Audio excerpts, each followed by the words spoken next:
Central Command says it's begun a seventh night of airstrikes on Iran. It says the attacks aim to continue degrading Iranian military capabilities. Now, in the last hour, Iranian media have reported the sound of multiple explosions in the southern cities of Sirik and Bushehr, as well as Qeshm Island. Those latest strikes come as the military advisor to Iran's supreme leader has warned of further escalation. Mohsen Rezaei has said the policy of both negotiation and war is over. If the United States continues the war for the next 2 to 3 days, we will enter the phase of full-scale assault and complete destruction of the enemy. Once this strategy is activated, we will no longer limit ourselves to retaliatory actions, and no political border will provide security against Iran's offensive forces. Now, Al Jazeera has correspondents covering the story in the United States and in the Gulf region. In a moment, we're going to be live in Doha with Hamza Mohammed. First, we're going to go to the U.S. Capitol, Washington, D.C., and Mike Hanna. So what is the latest you're hearing about what's happening, Mike?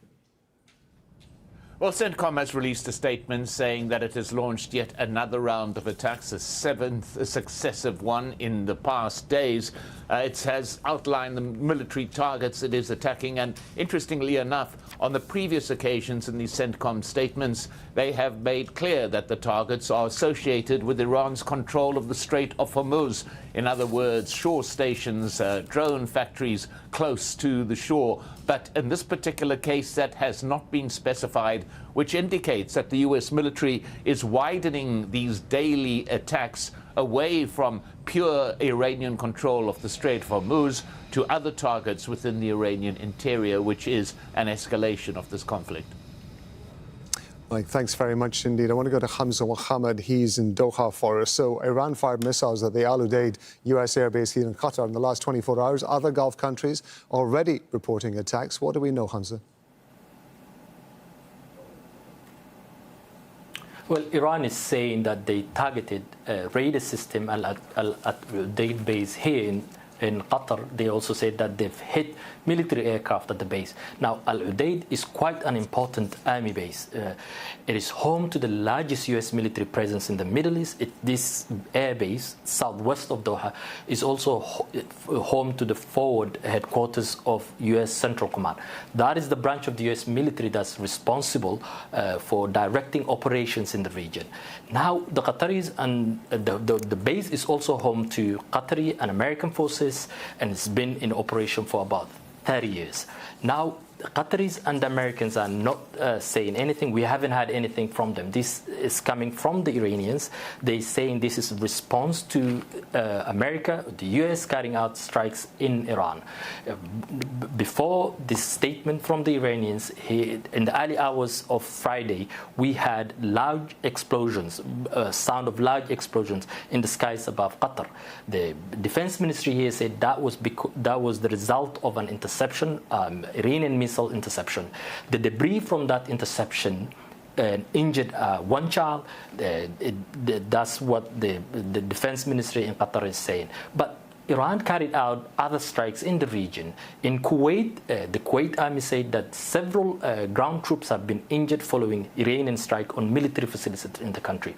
There was also an Iranian strike on civilian infrastructure. That's according to the Kuwaitis. They said a power plant, desalination plant was hit. There was a significant damage. The authorities have come out and advised people to use less electricity. This is quite significant because in this region now is the summer. The temperatures can go up to 50 degrees, so people need a lot of electricity. They need the desalination plant. Most of the, almost half of the water that people consume in Kuwait come from desalination plant.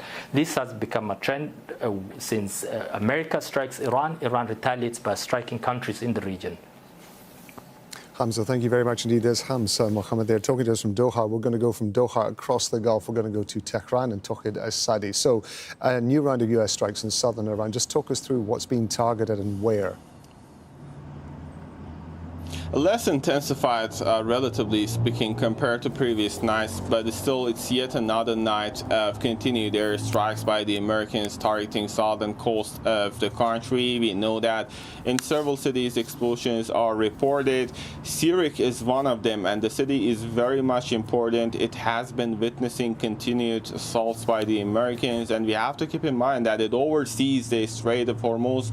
Also, we know that explosions are reported in Qeshm Island, the largest island in the vicinity of the Strait of Hormuz, and again somewhere that we have been witnessing attacks by the Americans. Meanwhile, in Bushehr, we've got reports about explosions being heard over the past few hours, and obviously that is coming in the context that Iranians are talking about their retaliatory strikes. First, it was the army of the country coming out to say that they have attacked by missile a U.S. vessel in the region. Also, we've got the Revolutionary Guards and also the army talking about their retaliatory strikes on the U.S. military assets across the region. The military advisor to the Supreme Leader has also been speaking to Iranian media, apparently about the dangers of this conflict. What's he been saying? Well, this is in line with the rhetoric that we have been hearing from the Iranians. They are first and foremost saying that the responsibility for this recent round of escalation rests with the United States, and they're saying that they were in the middle of a negotiation. A memorandum of understanding was signed, and it was supposed to pave the way for further diplomatic engagement between Tehran and Washington. And clearly, I would say mistrust is the key word here, because Iranians are saying that first, they were in the middle of talks twice while they faced campaign of unprecedented airstrikes by the Americans, not once but twice, starting from 2025. But this time, there was hope that this diplomacy this old talks taking place could pave the way after the signing of the memorandum of understanding for further de-escalated situation. Right now, they are also warning, and again in line with other statements that we are hearing from Iranians,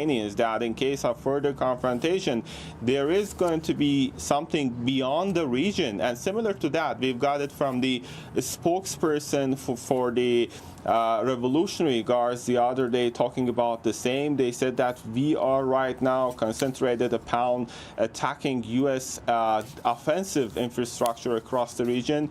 The next step, he says, is going to begin, and that runs the risk of further confrontation on the horizon. And on that, we also hear from the Iranian side that they are saying that they are ready for a war of attrition. They are ready for long-term confrontation with the United States, and also that is coming under the context that we have been hearing, and we have been seeing the exchange of fire over the past, now I would say, more than a week across the region. Whether or not there is a possibility for de-escalation within a diplomatic pathway is something that we have to keep waiting.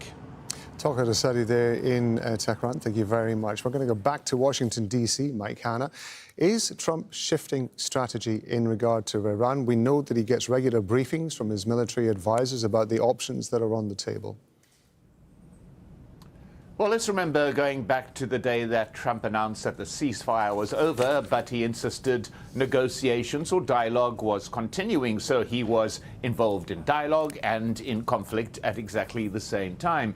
But those first days of strikes being carried out by the U.S. in the wake of the end of the ceasefire were limited in scope. As I said, they were mainly related to the Iranian control of the Strait of Hormuz. But from today, we've seen a shift in strategy, and that is seeking targets further in the Iranian interior, escalating the intensity of the U.S. military attack and its scope. Now, it's understood that earlier this week, President Trump had a meeting in the Situation Room with his senior security staff, and at that it was discussed, and he was presented with a range of targets that would make a greater spread for U.S. operations within Iran, moving it away from the coastline into the interior. And that is what we appear to be seeing now, that President Trump has directed a widening of U.S. operations. Why he was reluctant to do this? because once the conflict intensifies, it gets more and more difficult to step back from it and create that dialogue that he so desperately needs to get his off-ramp and put this war behind him. But now it is looming very, very strongly and large in his rearview mirror. That's Mike Hanna bringing us up to speed there from Washington, D.C. Mike, thanks very much indeed.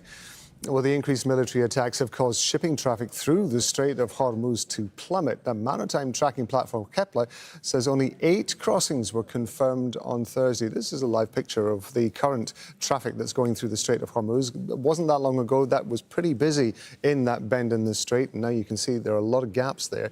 It is the lowest number in 3 weeks. In fact, 7 of the 8 transits used in the northern route in Iranian waters. Before the war, around 130 ships were crossing the Strait of Hormuz every day. That's mostly in the middle of the strait. In an exclusive interview with Al Jazeera, Captain Tim Hawkins, spokesman for CENTCOM, claimed the Strait of Hormuz is open. Traffic continues to flow through the Strait of Hormuz. Let me say that again. Traffic continues to flow through the Strait of Hormuz. It is open. And a number of commercial ships have used it in just the last 7 days. And they continue to use it even as we speak, and largely because of the work that the U.S. military has done in clearing mines and ensuring that the pathways are safe and available for free and open flow of traffic, which includes ships carrying global goods and energy supplies that are vital for both the region and the global economies. For more, I'm joined by Harlan Ullman. He's a former senior naval officer. He's also chairman of the strategic advisory firm, the Coloan Group, and he's joining us live from Washington, D.C. Good to have you with us on Al Jazeera. I want to pick up on a point that was being made by one of our correspondents earlier on, that Mike Hanna was saying that up until this point, Donald Trump had resisted moving the conflict further into Iran because makes it even more difficult to pull back from and de-escalate should that option be available. Now, the strikes we're seeing, the latest ones over the last hour or so, seem to be happening again along the coast of Iran. Why do you think that Trump would decide to make that move further into Iran if, as I say, it's going to make it difficult to pull back? Well, I'm not sure that Mr. Trump is making that decision. I think the military is giving him some options. The targeting that I have seen is perhaps suggesting to the Iranians, by targeting around Bandar Abbas, which is in the eastern end of the Gulf, it may be suggesting that the Americans might be using force, or at least the threat of ground forces, as a way of trying to put greater pressure. The fundamental problem here is who is going to blink first. As you know, Iran has begun targeting desalination and energy installations in the Gulf, particularly in Kuwait. And I think that the Gulf states are putting increasing pressure on Donald Trump to say, wait a second, is this going to get out of hand? My expectation is that I think both sides may reach a crescendo of strikes by this weekend, and then I think gradually may back down simply because they don't have anywhere to go. And quite frankly, I think that the Iranians are going to prove tougher. The Iranians have something called a mosaic strategy in which they have decentralized everything. And whereas their economy is in a shambles, the public really has no choice but to accept it. And the Americans are really limited to how much air power they can possibly use. If they want to start destroying infrastructure, if it doesn't have dual military use, that gets into the issue of potential war crimes. And what that simply will do to increase the price of oil and gasoline, that will put even further pressure on Mr. Trump. So my expectation and hope is that we may see the end of these escalations by this weekend. But there's always a chance that this gets out of hand, and the Americans may feel so frustrated that they go after the infrastructure in a big way. And who knows what could happen. This could possibly expand to the region. And if Iran decides to continue targeting desalination plants on which the Gulf states are dependent for about 90 or 95% of their water, this could be a huge humanitarian calamity.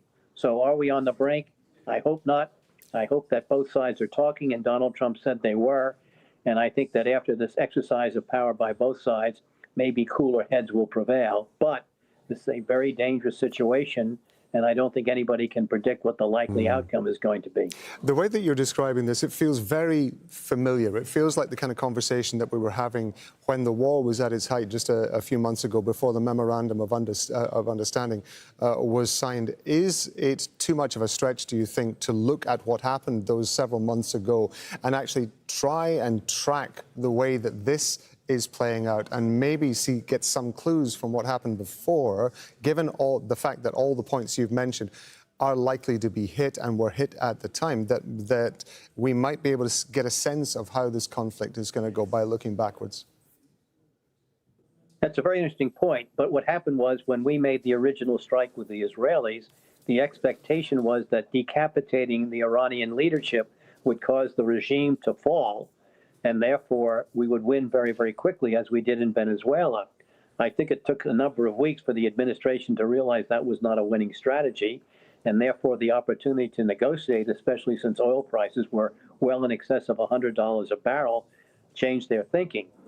I only believe now that would change the thinking of the White House is that they have little else to go in terms of escalation, and that if the Iranians are going to escalate even more in the Gulf, which puts greater pressure on the Gulf states, that may be the deciding factor. So if Iran continues to attack desalination plants, or at least suggest that it's going to do that, that may be the pressure on the United States to say, all right, let's see if we can get some negotiation going. Forgive me for interrupting you, but I want to ask you about this element of de-escalation that you've been referring to there. How do we get a de-escalation in this, given the fact the Memorandum of Understanding is now essentially dead? It's widely regarded as just not functioning. So how do both sides de-escalate this and at the same time get to claim a win? Well, they just stop attacking each other. It's very, very simple. The question is, what next? And then I think instead of having an MOU, the discussion will be, what do we do about keeping the strait open? And then from there, talks can proceed as they would have under the MOU. The fundamental problem was that the MOU was written by experts on the Iranian side and by people without sufficient experience on the American side. And so the MOU was a disaster, which basically gave everything to the Iranians. And so I think the Americans may have learned their lesson. If that's the case, we may have to change our negotiating team. But I think at some point, both sides are going to say this is counterproductive, and one side will begin to escalate. That will lead the other one to, which would hopefully bring to some kind of discussions on keeping the strait open, even though the Americans say it is. And from there may be a genuine wind down. But it seems to me that the threat of Iranian retaliation against the Gulf states, desalination and energy plants, may be sufficient to convince Mr. Trump that talk and jaw is better than war. Harlan Ullman is a former senior naval officer. He's also chairman of the strategic advisory firm, the Coloan Group. As always, we appreciate it, Harlan. Thank you very much indeed.